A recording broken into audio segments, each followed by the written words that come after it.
আজ আমি কিছু মানুষের শত্রু হতে চলেছি।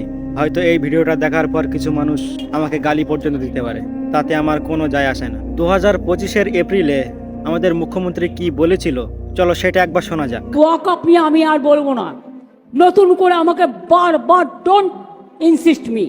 ওয়াকআপ আমাদের এখানে কোনো কোশ্চেন নেই। যদি ওয়াকআপ নিয়ে আন্দোলন করতে হয় দিল্লিতে যান, এখানে নয়। বাংলায় আপনাদের কোনো প্রবলেম নেই, বাংলায় আমি আছি, মনে রাখবেন।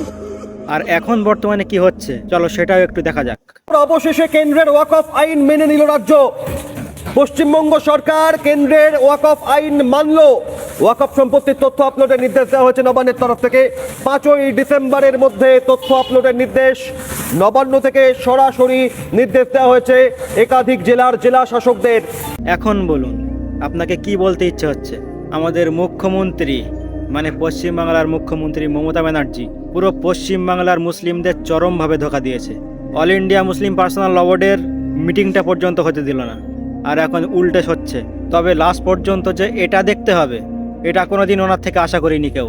আর যারা আমার বিরুদ্ধে গালাগালি করতে চাইবে এই ভিডিওটা দেখার পর, যাদের খারাপ লাগবে, তারা একবার নিজের বিবেককে নাড়া দিয়ে জিজ্ঞাসা করে নিও আমি কতটা ঠিক আর কতটা ভুল বলেছি। আর একটা কথা, ওয়াকফ বোর্ড থেকে একটা ঘোষণা এসেছে যে বর্তমানে যে ইসলামিক প্রতিষ্ঠানগুলো ওয়াকফ বোর্ডে নথিভুক্ত আছে, শুধু সেইগুলো বর্তমানে উম্মিদ পোর্টালে নথিভুক্ত করলেই হবে।